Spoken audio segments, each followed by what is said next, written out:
The story opens in Budapest, the capital of Hungary, at the start of a high-profile ballet performance attended by society's elite. Among the guests is an uninvited man named Joe Flood, quietly observing the crowd. Security teams patrol the hall, checking and rechecking for any threats.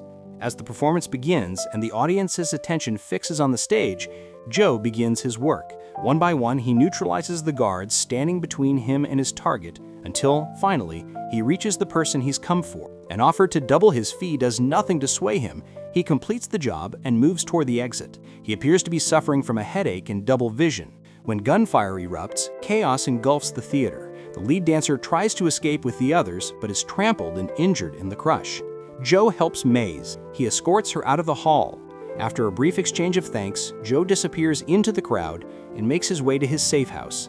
It turns out he lives in a vault and has set up extensive security measures to protect himself. Maze's phone is left behind with him. After taking his medication, Joe rests. The next day, seeking answers for his recent symptoms, Joe sees a specialist and undergoes tests. His brain scan shows no tumor, but the repeated head trauma he's endured over the years may have put him at higher risk for a deadly condition. The doctor advises him to change his lifestyle and find a calmer line of work while awaiting more conclusive results from follow-up tests in the coming days. After leaving the clinic, Joe goes to the home of his close friend and handler, Zvi Rabinovitz, the man who arranges Joe's jobs. Following the successful takedown of the human trafficking cartel at the ballet, Zvi settles the books and hands Joe his payment after deducting his fee. Concerned about Joe's health, Zvi urges him to step back from the work for a while. Rest, maybe find a girlfriend, soak up some sun on a beach. But Joe's fighter spirit won't allow him to retire. He wants to move on to the next operation immediately. Since the night of the ballet, Maze's phone has been with Joe. He decides to return it discreetly at her rehearsal. She sees him, thanks him for what he did earlier, asks for his number, and flirts. Joe crumples the paper with his number at first, trying to act professional, but quickly regrets it and pulls the number out of the trash. That evening, awkward and inexperienced, he texts Maze and asks her to dinner. The date goes well, surprisingly well, and for the first time in his life, Joe experiences a successful, hopeful, romantic encounter. He doesn't tell Maze the truth about his work. He keeps that secret so the relationship can continue. Days pass, and the relationship deepens.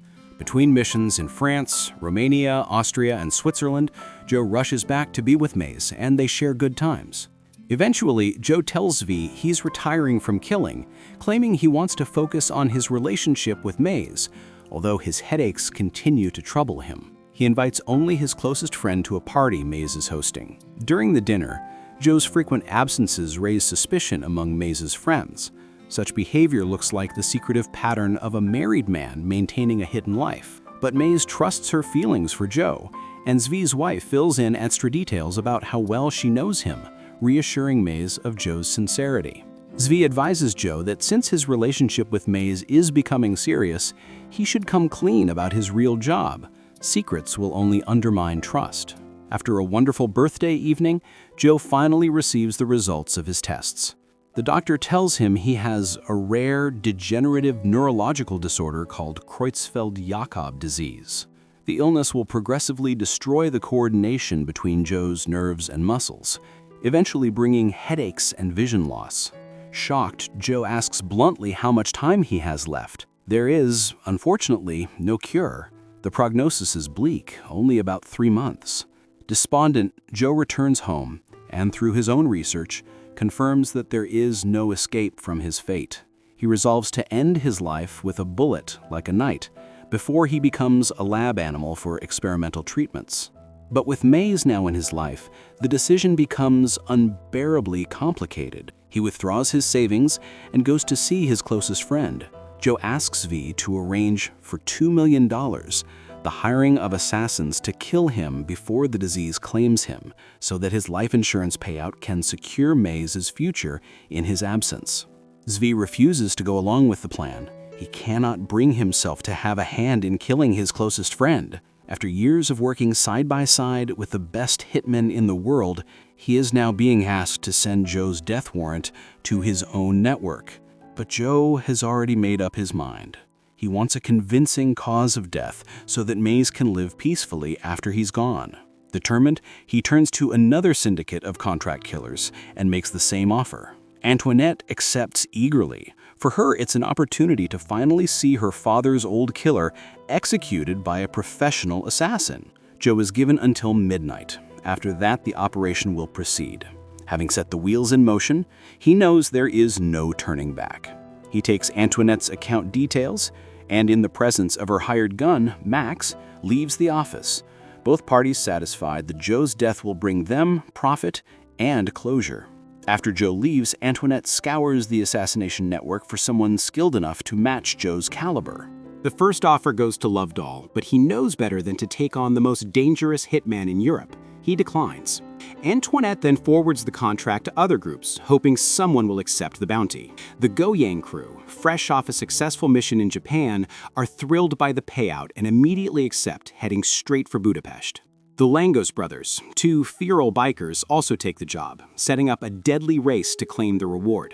At 11:15 p.m., Joe visits Maze's rehearsal space, with Max watching from a distance. To make everything look natural, Joe stages a breakup. With tears in his eyes, he kisses her goodbye, then returns home to spend what he believes are his last hours, even as teams of killers close in. For the first time in hours, he turns his phone back on. He begins composing a bitter, heartfelt message to Maze, confessing the truth about his illness and his work. But before he can send it, he finds a string of missed calls and messages from his doctor. There has been a mistake. Joe's test results were switched with someone else's. He has no fatal disease. The headaches and blurred vision stem from another treatable condition. He is not dying. He could live a normal life for years. But it's almost midnight. The assassins are already closing in. Joe tries to cancel the contract before the Goyang crew strikes, but it's impossible. Bound by the rules of the underworld, the deal cannot be undone. Forced to fight, Joe eliminates them one by one. Efficient, brutal, merciless. Against him, they never stood a chance.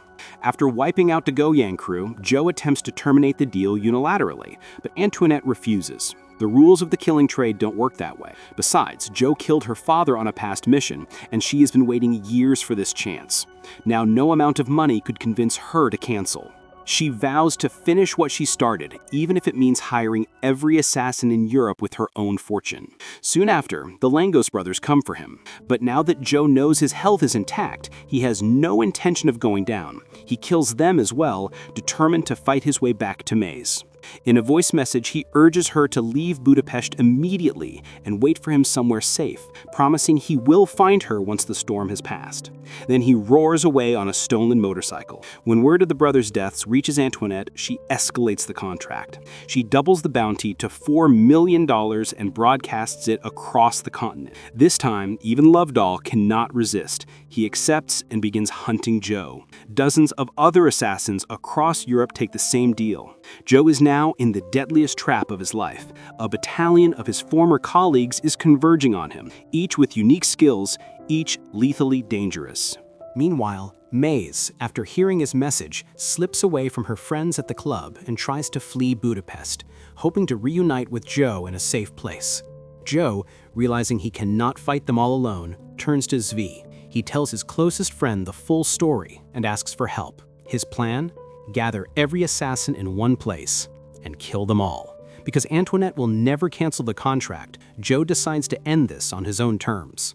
Lovedoll arrives in Budapest, and Antoinette sends him details about Joe's lover, giving him a way to trap Joe. She instructs him to use his green, inexperienced cousin, Money, to block Maze from leaving the city. When Lovedoll finally meets Money, he realizes he's stuck babysitting a clueless rookie.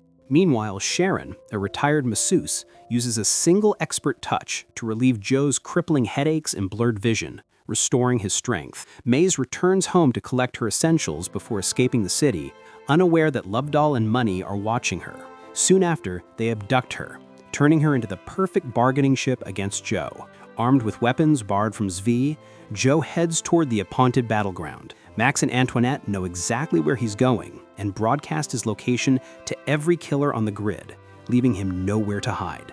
Joe arrives first at an old fortress. He surveys the site, then lays his traps. The first arrivals are a pair of drunken brothers who think Joe will be an easy mark like so many of their past jobs. They quickly learn otherwise. By the time a team of female assassins reaches the castle, Joe has already dispatched the brothers. The women move in, only to be shredded by grenades. Next comes Butas, more skilled, more disciplined than the rest, but even he falls in a furious fight, meeting death at Joe's hands. Finally, Lovedoll arrives with money and Maze. He orders his cousin to guard the hostage, while he goes inside the booby-trapped fortress to confront Joe. He offers Joe a deal: surrender now, trade himself for Maze before Antoinette's reinforcements arrive. But surrender is not in Joe's nature. He fights until the end. Maze takes advantage of Money's sheer incompetence to escape. The bumbling cousin can't even manage the simplest tasks of a killer. He proves himself soft, naive, utterly out of place in this world. Inside, Max discovers the bodies piling up and realizes Joe is no ordinary target. He is a nightmare to hunt. Even as Antoinette's crew pours into the fortress, Joe cuts them down one by one, inching closer to Maze. Lovedoll tries again, demanding Joe drop his weapon. He promises that once Money confirms, Maze will be brought in alive. But in a sudden twist, Maze crashes a car into Lovedoll, rescuing Joe, and the two of them escape together. Lovedoll considers walking away from the mission entirely, but when the bounty is raised to 6 million, greed overcomes doubt.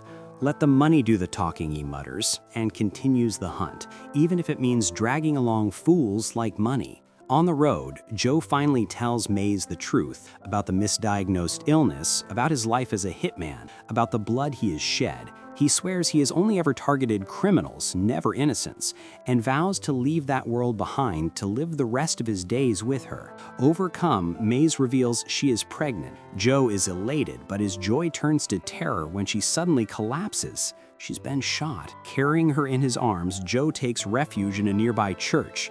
Thankfully, the wound is only a graze, and Maze regains consciousness. There, in the flickering candlelight, Joe proposes. A local priest tends to Maze's injury, then agrees to marry them on the spot. At last, they are husband and wife. But their moment of peace doesn't last. Antoinette and her killers storm the church, wounding the priest. Antoinette has rejected Lovedoll's demand for 6 million and intends to end Joe herself. Joe hides Maze and the priest in a safe corner, then prepares to face the attackers alone. Max wounds Lovedoll, knocking him out of play, then turns his focus on Joe. He threatens to butcher Maze unless Joe surrenders. The words ignite a fury in Joe, but before he can act, Maze herself takes the shot. From a distance, she puts a bullet through Max, saving her husband and ending the blood-soaked game for good. When word of the mission's collapse reaches Antoinette, she tries to flee her office, but Zvi is waiting. He kills her, ensuring no one will ever again place a contract on his best friend's head. Lovedoll survives and, scarred by the ordeal, decides to follow Joe's path into retirement. Sometime later, Joe and Maze celebrate their wedding properly, surrounded by friends. The legendary hitman finally lays down his weapons, ready to live a quiet, ordinary life with his wife and their child, a family of 3 safe at last.